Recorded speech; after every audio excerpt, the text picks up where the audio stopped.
بنی اسرائیل میں ایک نوجوان تھا، وہ اتنا نافرمان تھا کہ لوگوں نے اس سے تنگ آ کر اس کو نکال دیا بستی سے۔ بستی سے نکلنا موت تھی۔ چند دن کے بعد اس کے اسباب ختم ہوئے، کھانا پینا ختم ہو، بائیکاٹ مکمل، نہ روٹی پہنچی نہ پانی پہنچا، سسک سسک سسک سسک موت کنارے آ لگا۔ جب اس نے موت کی آہٹ کو محسوس کیا تو اس نے یوں دیکھا کوئی ہے، کچھ نہیں نظر آیا، پھر اس نے یوں دیکھا کوئی ہے، اسے کوئی نظر نہیں آیا، پھر اس نے بڑی ندامت سے یوں آسمان کی طرف دیکھا اور کہا اور کیا کہا، یا من لا تضرہ الذنوب ولا تنقصہ المغفرہ، اے وہ رب جو معاف کرنے سے گھٹتا نہیں اور عذاب دینے سے بڑھتا نہیں۔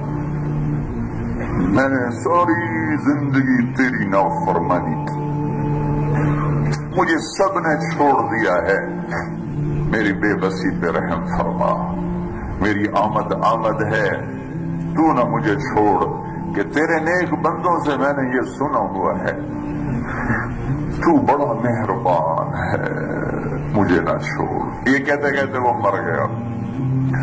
اللہ نے موسیٰ علیہ السلام سے فرمایا، موسیٰ میرا ایک یار جنگل میں مر گیا ہے، ایک یار میرا ایک دوست جنگل میں مر گیا ہے، اس کے جا کے جنازے کا انتظام کرو اور لوگوں میں اعلان کر دو جو اس کے جنازے میں شریک ہوگا آج وہ بھی بخشا جائے گا۔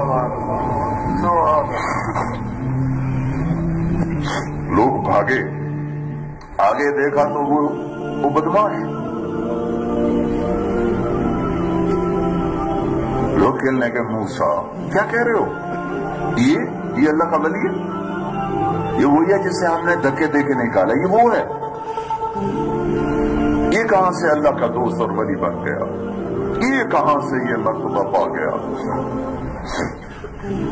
تو اللہ تعالیٰ سے موسیٰ علیہ السلام نے عرض کی، اللہ تیرے بندے یہ کہہ رہے تو یہ کہہ رہا ہے۔ تو اللہ تعالیٰ نے فرمایا وہ ٹھیک کہہ رہے ہیں، میں بھی ٹھیک کہہ رہا ہوں، یہ ایسا ہی تھا جیسے یہ کہہ رہے ہیں، لیکن جب اس پر موت آئی، اس نے دائیں دیکھا اسے کوئی نظر نہ آیا، اس نے بائیں دیکھا اسے کوئی نظر نہ آیا، پھر اس نے بے بسی سے مجھے دیکھا، میری طرف متوجہ ہوا۔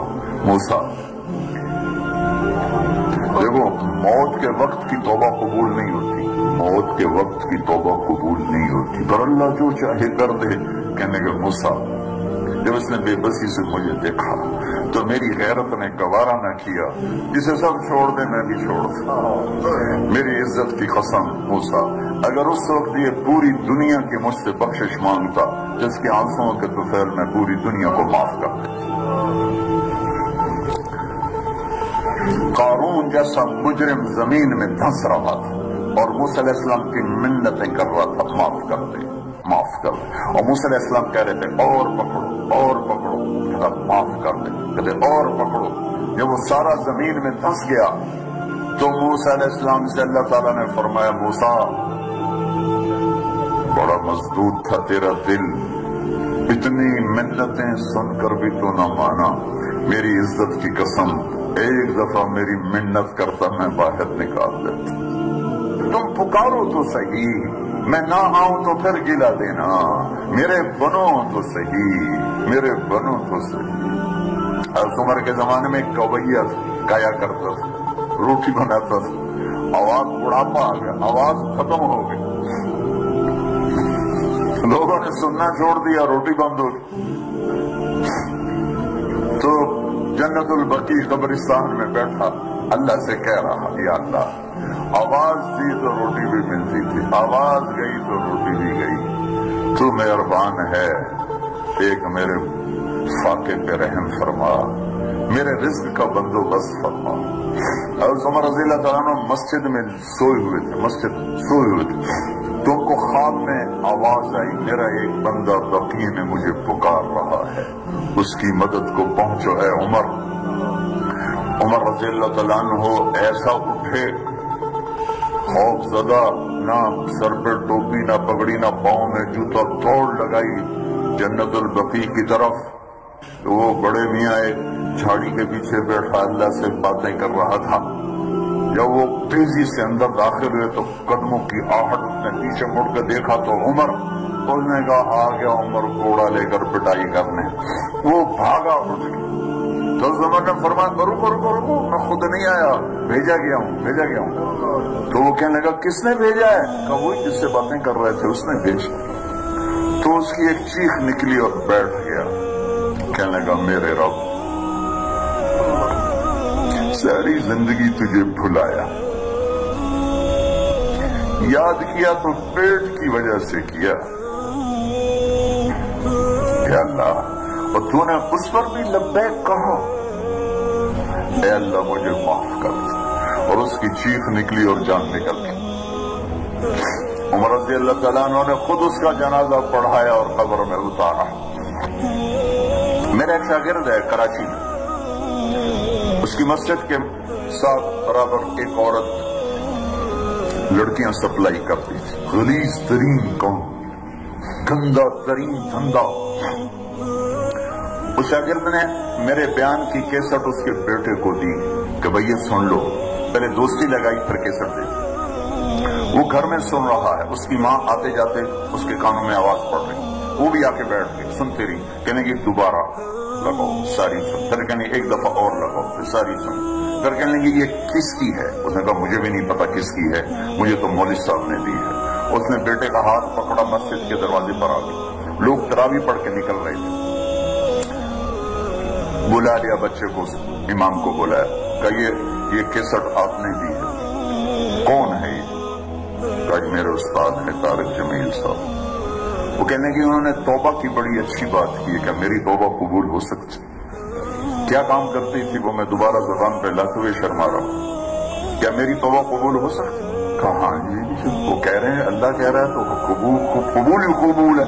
अच्छा फिर मैं तेरे सामने अल्लाह की बारगाह में तौबा करती। और अगले दिन उसने मस्जिद में तरावी में आना शुरू कर दिया। तरावी के बाद जब दुआ जो कहती या अल्लाह अगर मेरी तौबा कबूल है तो मुझे उठा ले। सारी जिंदगी काम क्या किया मैंने बता दिया है। ये 5वां रोजा है और वो रोज तरावी के बाद कहती या अल्लाह मेरी तौबा कबूल है तो मुझे उठा ले। 29वीं तरावी सजदे में अल्लाह ने उठा लिया। सारी जिंदगी क्या करके गुजरी और मौत राबिया बसरी जैसी आई। तो मेरे अजीजों, मेरे बच्चों, मेरे भाइयों, मेरी बेटियों, अल्लाह से सुलह कर लो, अल्लाह से सुलह कर लो, अल्लाह से सुलह कर लो। वो हमारा बन गया तो मन कान लिल्लाह कान अल्लाह लहू। इन वजदतनी वजदत कुल्ल शै व इन फुतनी फातक कुल्ल शै व अना खैरुल लक मिन कुल्ल शै। मेरा बंदा मेरी तलब में आ, मैं मिला, सब कुछ मिला, मैं न मिला, कुछ न मिला। मन तकर्रब तलक्कैतहु मिन बईद। सारी जिंदगी नाफरमानियां करके, अबे कहां जा रहे हो? तो यार अल्लाह को मनाने जा रहा हूं। और तू कहां जा रही? बड़ी भी अल्लाह को मनाने जा रही हूं। अब इस बुढ़ापे में तेरी कौन सुनेगा? दांत तेरे नहीं, दिखता तुझे नहीं, चला तुझसे नहीं जाता, अब तेरी माफी कहां से होगी? अब तेरी कौन सुने? वो क्या कह रहा है? वो ऊपर वाला क्या कह रहा है? मन तकर्रब इलैह, जो मेरी तरफ आता है। या सहारे से आ रहा, मैं ले चलो मसीह तेरा बनो राजी कर। मैं क्या करता हूं? तलक्कैतहु मिन बईद, मैं आगे बढ़ के उसका इस्तेमाल करता हूं। मैं माफी मांगने के लिए जो आ रहा है मैं उसका इस्तेमाल